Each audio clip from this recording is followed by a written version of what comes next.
Hey there everybody, Eric from Outer Limitless coming at you today with another video. Now in today's video we are going to look at this Recondo FX field knife from the company SOG.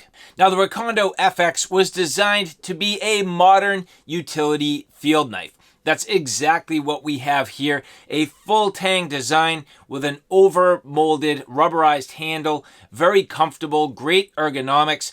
Cryo 440 steel with this really nice coating. Now SOG doing a fantastic job with the knife, but also the sheath. This is a sheath system that comes with some really neat clips and utility purpose. This here comes with the UMS or Universal Mount System. There are a number of different ways this can be mounted, and generally speaking, this is also ambidextrous, which is really cool. So in today's video on Outer Limitless 2, bottom line is for me, if you've been watching my channel, and more specifically my Outer Limitless channel, you know I'm into the hiking, camping, backpacking scenario. You know I like firecraft, basic bushcraft tasks, and sort of that deep wilderness use. But today we're looking at this a little bit more as a tactical knife. There are some things about this that, for me, I could definitely use in the wilderness, no doubt, but really sort of limits this just a little bit and makes it more of that basic field knife, which I kind of do like.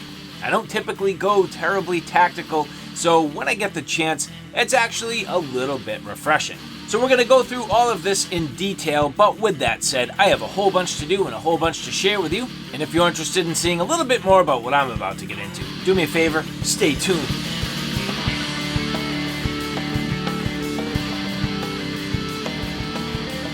Now before we get too far, I would like to say thank you very much to the people at SOG who did provide this for review. And so here you can see as we get into the Recondo FX. This Recondo FX is designed to be a modern fixed blade duty knife. This has a Cryo 440A stainless blade with a rubberized over molded grip. My particular variant in flat dark earth with a straight edge. You can also get black and you can get serrated. The overall length of the Recondo FX at 9.6 inches, the blade length at 4.6 inches. This weighs in at a very slight 5.3 ounces. The blade thickness being 0.16 inches. Again, this is a fixed blade with the country of origin being Taiwan. It has the TI-NI or tie-NI finish, and again is a straight edge clip point design with the rubberized handle in the flat dark earth. Hardness of 58 to 60 and a Kydex sheath, which I would say is less of a Kydex and more of sort of a molded plastic. But still the Recondo FX, here you can see a great fit in my hands. Now you'll notice in this video, I do spend quite a bit of time looking at the sheath. You'll notice this does come with the UMS system, which is the Universal Mount System. A ton of different options and ability with this particular sheath. And as you look at it here, you can see very nice. This is an ambidextrous sheath, has a ton of different lashing points, has tension adjustment, and a really cool UMS clip. It comes standard with the size large. Now this also does come with an additional drop leg adapter. So if you don't like the UMS clip, you can definitely use the drop leg adapter. And you'll see I do use both of these in this particular video to try it out. But again, the main feature here, not the sheath, it's the knife. This blade is a gorgeous shape. I absolutely love it. And having that nice tie-NI finish, really, really cool. And in the Cryo 440 should be a good, durable, yet stainless option. And as you see here, great fit inside that sheath. Very positive click. And this is going to be a nice system overall.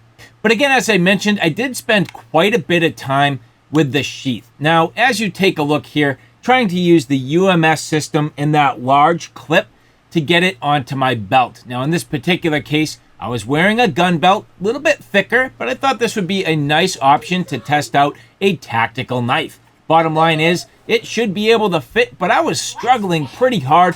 And what you'll see is the mounting hardware actually directly in the way of my ability to get this on my belt. It really did not fit at all in the way that they had it mounted coming straight from the factory.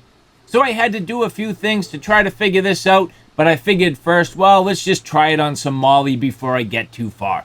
So here you can see getting this UMS large clip mounted onto some MOLLE. It did take a little bit to get it onto my pack, but futzing around just a touch, it did go on fairly easy overall. And clipping it into place here, you can see it takes a little bit of practice. It's a little bit stiff. It is kind of like a spring clip overall, but once you get the hang of it, no problem, it will pop into place. And you can see here as I get it mounted onto my pack, it is a very secure lockup. The ability to actually clip this onto your pack, very, very secure. And you'll notice this thing is going absolutely nowhere. There's no way to tug that off. And you can see drawing the knife out with ease. So a very secure lockup on the MOLLE. That worked out extremely well. But for me, I really want to get this onto my belt. So I figured I'd play around a little bit and figure things out. And you can see part of the reason why this was a little bit finicky getting this onto my pack, it did have those little tabs on the end. That is what indexes directly onto the actual UMS system. And you'll see later on as I get into detail, that does also come into play a little bit later on. But here, what do we need to do to get the hardware off? Well, some simple T8 Torx bits. This worked out very well. I actually happen to have them with me, which worked out great. If you're a knife guy and you're into folders, chances are you probably have a T8. So a good choice in the hardware. I am a big fan. But the interesting thing here, you can see backing these off, this came off pretty easy overall. And then I did really want to get the hardware out, but one of the bolts is actually stuck kind of underneath the clip. So you need to sort of bend it around and get the clip out of the way for that bolt to even come out. So for me, that's just a little bit finicky and a little bit of a fuss, but you can kind of manage if you need to.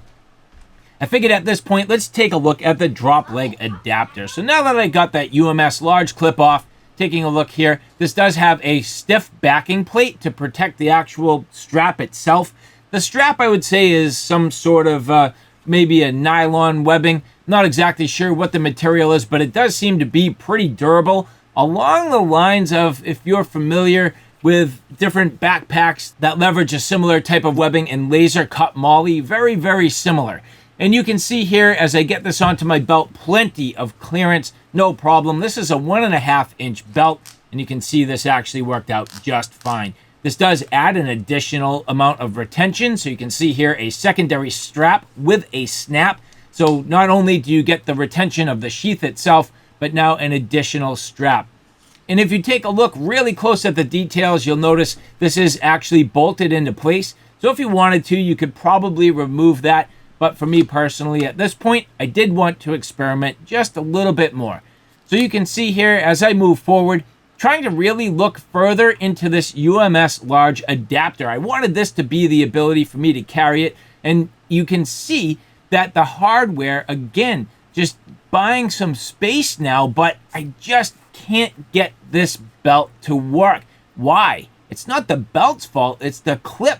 I just can't understand the placement of the hardware. And as you look here, the back of the sheath has 3 different holes that you can align with. This time around, I aligned on the top 2 holes, but the bottom hole gets completely in the way of my ability to get the clip. You can see, like I mentioned, this does come into place. Those little wings getting in the way, not allowing me to get this where I want, so I did have to drop this down to the lower 2 holes. So now at this point, futzing around, trying to get this on my belt, well, finally, it did work. And this is very secure on my belt.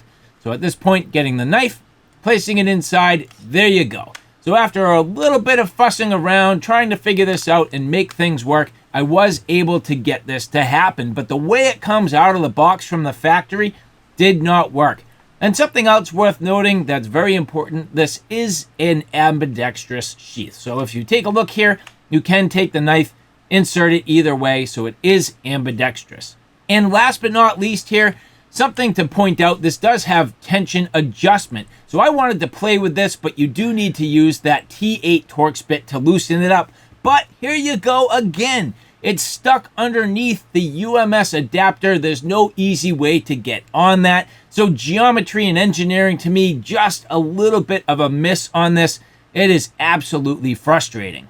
And now one last thing worth mentioning. You can see as I was wearing this on my belt, the clip kept coming undone. Every now and then I'd be like, what is that just hurting my side, like just totally pushing on me? Well, it was the UMS clip. As you look here, just real easy. It undoes itself all the time, and even at that, it was actually leaving imprints on my shorts, which was really frustrating. So really bothersome, kind of a miss. And so all in all, do I think that the clip here is going to be make or break to my user's experience? Well, not completely. I mean, there's so many other adapters that you can get and other ways to carry this that I don't think this for me is make or break on the experience. It's just frustrating. I really wish it worked a little bit better. I love the concept. I love the idea that you could theoretically rotate this all around many different directions. You can mount it on many different items. You can put it on your belt. So from a flexibility standpoint, this is amazing. I just think that it misses the mark in terms of design and engineering. That's my personal opinion. I love the actual retention. I actually like the sheath material and pretty much everything about it. And the fact that this actually on top of it has these little ramps, really nice. And the ambidextrous nature is also really cool for different people. Righties or lefties, no problem. Different carry styles, no problem. So that's going to work out well. It's just the fact that this clip just is a little bit light. And the thing that I'm sort of learning is, at this point, I really need to just push this completely into place to get it to sit where it needs to. It's not perfect. You can see this side's actually tighter, no wiggle. This side, loose, a bunch of play, and that's why that pops off so easy and just ends up literally digging into my side. So that's a little bit unfortunate. And then on top of that, as you can see, like I mentioned, the inability to get on these tensioners. Like, I can't slide these right now, but if I wanted to, I have to get on the hardware and get on these, but I can't. So what am I supposed to take the clip off altogether to get on the hardware? I don't know. That stuff's a little bit finicky, and to me, it's one of those things where you make things more complicated than it needs to be. But again, in terms of the knife, beautiful. I love it overall. I love the fit in the hand. After using this just for some basic light duty camp tasks, really cool. I think this was going to be a fantastic slicer. It seems to be hollow ground. So as you take a look at it here, hollow ground. I do personally like a high saber grind. This is sort of like a mid-height saber with that unsharpened swedge. Very refined and precise tip. So as you look at it in detail there, very precise. That thin stock. This is going to be extremely slicey. But again, not the most durable when you get into prying tasks. So I would be very careful not to use this for any prying. If you're going to do prying tasks, you need definitely a different knife. And so with that, let's actually roll in some other knives that are maybe more tactical and in a similar size range. Now, one of the largest knives I'm going to share here, the SOG EFX01. Awesome knife. You can see just a little bit beefier, a little bit larger, slightly larger blade, but actually when you look at the cutting edge, very similar in the overall length of the cutting edge. This just happens to have that finger choil, but when you look at it here, just honking on that 1/4 inch steel. And when you look at these over the top, I mean, just a dramatic difference in how stout the SOG is compared to the SOG. But again, much heavier, beefier. This is going to be lighter, a little more nimble, a little more slicey, and just a basic, simple field knife. Now here, the Buck Ground Combat Knife. Again, this is going to be stout, a little bit thicker. And as you take a look at it here, a little bit larger, slightly larger knife. Both actually in that flat dark earth look, which is really cool. I love that. I love the FDE. Both of these really nice blades. But again, you can see here with the Buck, that tip's going to be really stout. So if you wanted to pry a little bit with the Buck, you probably could. But that just gives you a good example looking next to how refined and just fine and detailed the tip is on the Recondo FX. The knife that's actually probably the closest overall in terms of like size and sort of shape is here. This is my Swamp Rat Custom Shop Ratmandu. So as you look here, a little bit thinner in the stock.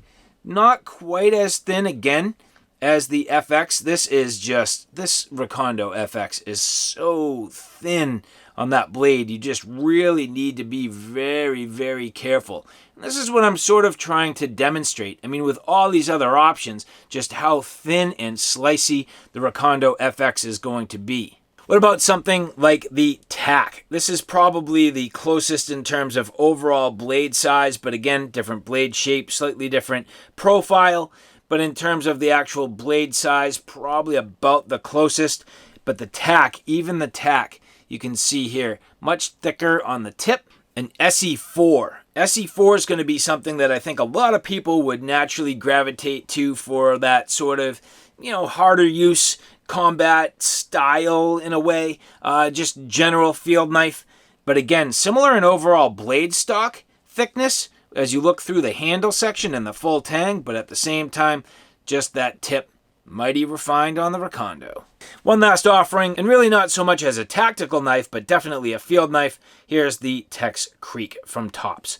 Here you can see the unsharpened swedge on the tops. This gets a little bit fine and refined there, but again, just not quite as refined as the Recondo. And the difference too, you can see the length of the swedge here, very, very long, which makes it very thin by the time you get to that tip. I kind of do like that about this. That's not a negative, and don't take any of that as a negative. This is very, very light at 5.4 ounces, extremely lightweight, very slicey with that hollow grind, and then just really precise with that tip. So if you needed to, you could dig out splinters or anything like that. And I think most people are probably going to use this as a general field knife and not necessarily for tactical tasks. So all right, guys, there you have it, the Recondo FX. Generally speaking, I definitely like the knife. As a first look, first impression, and sort of carrying this on my belt for a little while, do I like it? I do. Have I put this through the paces? Nope, not at all. There's a lot more use to go with this. In fact, I've barely even begun to scuff up the edge or the finish. Just little basic field tasks, little simple things, but now getting it into some more use. Over time, I will definitely gain some other impressions. But bottom line is, actually a nice light knife. That's a little bit refreshing for me. Usually I'm a little bit heavier, a little more overbuilt, trying to smash down through wood. It's kind of nice having a nice refined tip. It's kind of nice having that light full tang design with the overmolded grip and fairly thin stock, so it's not too heavy, it's not too cumbersome, and it's actually very thin in profile. But then the sheath, again, this is just leaving it in a place where I want to love it. So many great things about it, including that UMS system. But the fact of the matter that this little spring clip just won't stay together for me. It's just bugging me. And the lack of flexibility in the ability to adjust this right where I want leaves it a little bit lacking. Are there other attachments that I could put on here? Sure, but I just want this to work perfectly right outside the box. I want to be able to adjust this the way I was hoping and actually bring it a little higher on my belt and drop the knife a little bit lower so that ultimately I could kind of get it a little more comfortable so I'm not reaching way up on my side. But the hardware just leaves it lacking, and I don't know if that was, I don't know if it's an engineering or design problem, or if it's just lack of testing and field use prior to putting this out. But that to me is kind of a big deal where the hardware gets in the way. It kind of leaves it a little bit cumbersome. These clips, yeah, they're nice spring clips, but they struggle with interference with the hardware. So overall, is it a deal breaker? No. Can you work around it? Of course you can, but it's just so close to awesome, yet instead of being even remotely good, it's kind of like a pain in the neck. So that to me is a little bit frustrating. I really wish I had a better experience with this. I don't know, maybe my mind will change over time, but I don't see this improving. I mean, it's just so sort of weak and not grabbing on well and just in the way.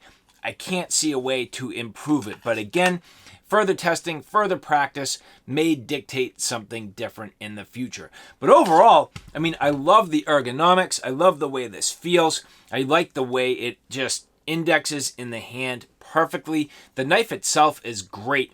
The overmolded handle is awesome. It has some nice traction on the side, good and grippy, little bit of jimping worked into the top. The jimping on the blade, not overly aggressive, and everything about the knife just screams performance in my opinion. And especially if you're not trying to do harder tasks. Again, I think this is going to be a little bit of a lighter field knife, capable of doing some good slicing, cutting through rope, getting some detailed work, doing all sorts of basic tasks, cutting things, not prying.